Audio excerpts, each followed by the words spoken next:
Това, което правим е първоначално като първо упражнение за краката. В таеквондото този удар се нарича апчак. Пригодни мишената. Цак. Какво е интересното за този удар? Вижте крака колко е изправен, а долната част е завъртяна. Значи това са двете основни елемента на този удар. Първо, няма как да правиш удара, ако петата ти не се завърти, ако пръстите сочат човека срещу тебе. Завърташ долу и пускаш прав крак. Хоп. Винаги е хубаво да имате мишена, да имате нещо, което целите. Не просто е така да махаме краката напред, както и коляно, шут. Представете си или, че мишената е тук пред вас, или че е по-високо. Значи при нея е много лесно, защото тя е много добре загрява като шпагат.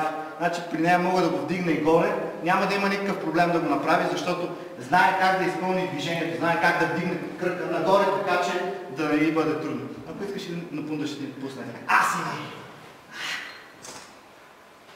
Този удар ние го правим в няколко разновидности.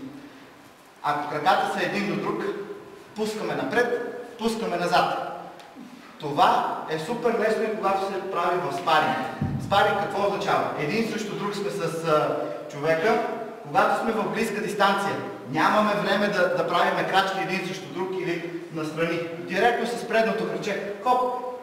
Пускаш тук. Аз тръгвам да я нападам, тя веднага ме блокира. Същото е и ако аз искам да атакувам. Примерно, хоп! Директно изгасявам дистанцията. Преден крак. В момента, който вдигна крака, аз тръгвам към нея. Тръгвам, за да мога да я оцеля по-бързо. Ние не го правим с много придвижване, когато тренираме. Правим го от място, обаче движението е едно и също. Крака прави еднакво движение. Пускаш. Хоп, така. А също и когато правим спаринг. Този удар, въртаме крака както си искаме. Пускаме напред. Ударът е с възглавничката на пръстите. Ето с тази част. Хоп, блокира и удря. Същото е когато го правим на високо. Без значение дали ще е горе или висока дистанция. Хоп, възглавничката на пръстите. Хоп, така. Най-лесно на мен ми е този удар да го използвам, когато ме атакуват, като спиращ удар и контра след това. Именно и затова самата комбинация стъпка, контра се цели точно това. Тя тръгва, контра. Просто за да няма трети удар. Като правих сега с ръцете, сещате се, че ние няколко пъти използваме следното упражнение. Скок, удар, удар. Много хубава комбинация в таеквондото. Една нейна приятелка в мишена. Когато сме начинаещи, и обикновено като кажа, айде да направим два удара във въздуха и се получава нещо. Не. Ето затова, като минаме по двойки, правим цак, цак, цак. Същото е с една идея малко по-трудно, три удара във въздуха. Това е година. Аз тръгвам, бам, бам, бам. Тя си го знае. Асе! Вижте колко е лесно. Никакъв проблем. Другото, което на вас, нямам кой знае колко дълги крака, затова ми се налага да скачам. Скоковете, които аз съм ви показвал, са именно Jumping From Kick или Timio Apchagi. Timio Apchagi с стъпка напред. Ето така. Хоп. Асе. И аз ще го направим. Ето го.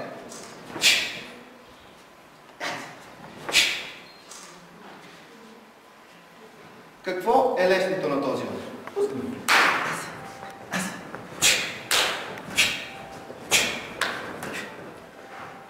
Когато го правим на тренировка, ни целиме някаква граница, някаква височина. Хоп! Асе!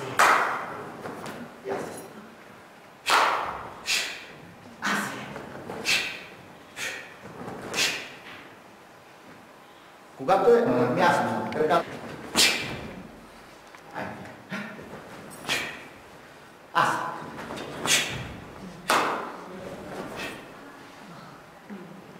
Свикнете ги и двата варианта. Има и още един удар, който не сме правили. Същия този удар, който сега показваме, само че се завърта.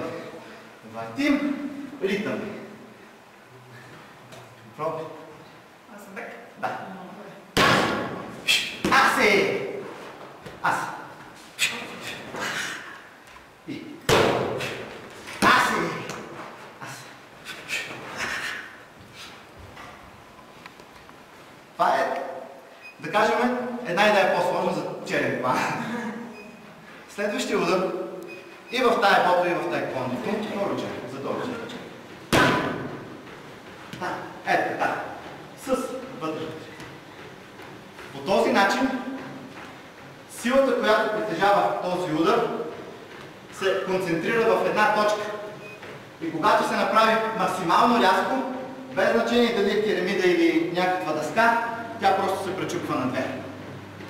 Правил съм го няколко пъти и в чужбина, и тук. Изглежда по-сложно, отколкото в действителност е. Просто центрирате си една точка, целите тази точка, няма начин да не се получи. В спаринг обаче не се изисква чиста техника. Това, което и ние правиме по време на тренировката. Значи, много пъти съм ви казал как пускаме по 45 градуса ударите. На практика какво се получава? Аз тръгвам да я нападам нея, с преден крак, тя пуска, цели ме тук в черния дроб или в реброто и аз просто нямам сили да продължа. Значи тръгвам към тебе с преден. Аси! Вижте колко е лесно. Изтегля тялото, балансира на задния крак, бам! Контра.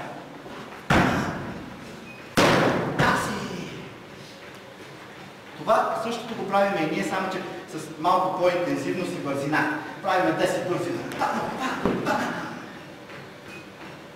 Като движение няма абсолютно никаква разлика. Другото, което правиме много често, стъпка, удар, връщаме. И вече дали ще направим удар, ръка или удар, бам, няма никакво значение. Като изпълнение, без значение дали е на нивото на колено или горе, един и същи удар. Пускам ти загоре се. Аси! За стъпка. Хоп! Хоп! Виждате, че абсолютно идентично правим. Хоп! Хоп! Това, което го правим, не съм далеко от нея. Не мога с директен удар да удара така, че да заболи. Трябва да направя стъпка. Бърза стъпка, едновременно с задния крак вдигам предния и нанасям удара. Асе! Когато обаче съм сигурен, че ще оцеля с заден крак, не правя стъпка, директно вдигам крака и пускам отгоре. Виждам, че тя е на края на ринга и няма къде да избяга. Тук. Асе! И третия вариант, който често може да ви се наложи да използвате, може в момента да ви се струва малко по-сложно. Това е когато включите силата на въртението и скока. Значи, завъртам се, скачам и ритам с крака. Ето така. Този удар малко по-сложен, защото тялото във въздуха трябва да се завърти, да набере инерция и да оцели точно. Аси!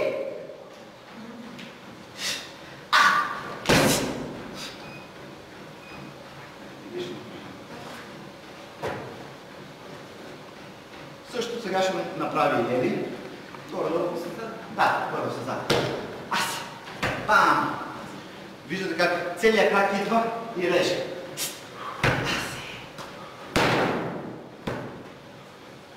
При нея е много готиното, защото повечето и противнички са много тежки и много бавни. Тоест, когато тя изпълни чиста такава техника, те няма как да реагират. Горе-долу дистанцията, при която се срещат, е ето тази. При тази дистанция на нея е много удобно, защото пускат крака и директно режат горе. Се завърта. Аси! Ето. Аси! Елементарно.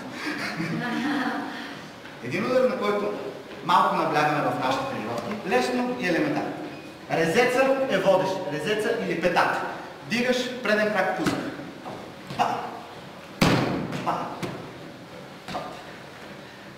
Когато искаме да направим удара по-мощен, в таеквондо това се нарича дик чаки и се прави с завъртане. Принципно завъртанията за нивото, което в момента сме на тренировките на тая бол, са една идея малко по-сложна. Реално няма кой знае колко по-сложно нещо. Това, което правим тук с преден крак, го правим и с заден. А именно хоп, так. Дали ще направим с преден крак или просто завъртаме и ритаме с другия, като движение е едно и също. Няма никаква разлика. Значи, единствената разлика е, че има някакъв елемент на баланс, който трябва да се направи и да се отсеке. Хубавото е, че ако някой е тръгнал да атакува, пам, и няма атака просто. Или ще се нанижи сам на удара, или просто така ще се оцели, че със следващия удар тя ще спечели мача и ще нокаутира. Това упражнение, този удар, също има вариант с скок, който, пак ще се върна на моите думи в началото, аз ако не направя удара с скок, просто няма да оцеля. Когато играете срещу по-висок, горе-долу на същата бързина противника, единственият шанс да спечелите е ако ритате с скок. На мене ми е много лесно и много приятно да го правя, защото освен, че е ефективно, то е много ефектно. Всички по филмите сме гледали удари с скок, с завъртане, което аз още от времето, когато гледах Жан-Клод Ван Дам, винаги съм искал да ги правя тези удари, имах възможността да го направя. Вариантите са два. Ето, далечна дистанция, няма време да се приближавам към нея, не искам да знам какво ще, тя да знае какво ще направя, затова правя следното. Стъпка напред, когато тя помисли, че аз вече съм приключил, скачам и ритам. В бойна обстановка това се получава така.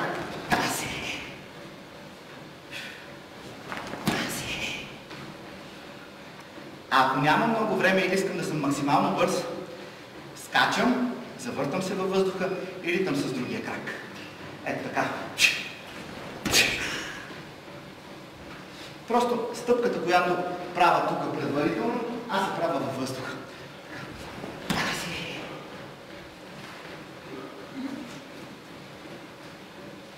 Ето сега ще видите още едно изпълнение.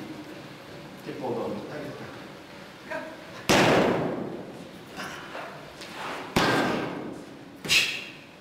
Много хубав, много красив, много ефективен. Разбира се, стиг пръсти. Ахо! Много хубав удар, специално в тайкондо ITF, много печеливши. Има два стима на тайкондо, ITF и WTF.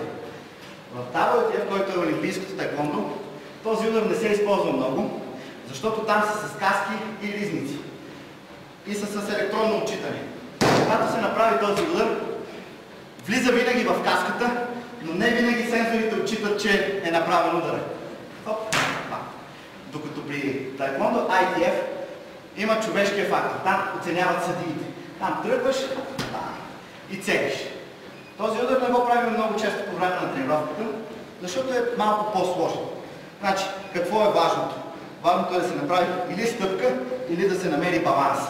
С преден крак. Хоп. Так. Когато се изпълнява този удар, целта е или петата, или пръстите да оцелят главата на противника. Но, защо го показвам този удар, след като не го изпълнявам по време? Защото този удар е много хубав в по-често срещаното му изпълнение с завъртане.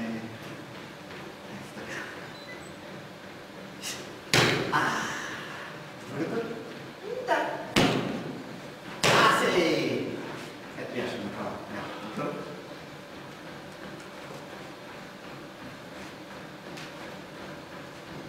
Ето. Пускаме и завъртаме. Вариантите са или с прав крак. Ударът се пуска и се върти, или с подсвито коляно, ако сме от по-близо. Въртаме и ритаме. Съответно, това се изпълнява и с скок се завъртане. Така.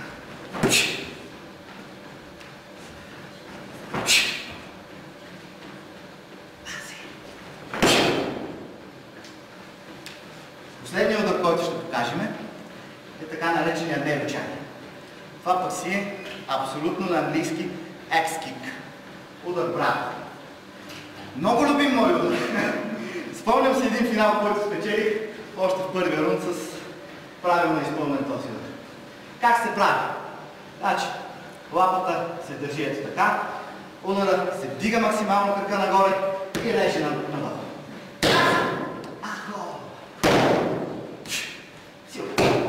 Аси! Много готино, защото ако аз тръгна да я нападам, тя директно вдига над моя гард и ме посреща. Ето я ще ме правим. Понеже е по-високо от мене, което е видно. Няма как с това, което тя направи, само с кръка, да оцеля. Затова го правя това, което и правим по време на тренировката, с скок. Хоп! И пускаме. В бързия вариант се получава и така.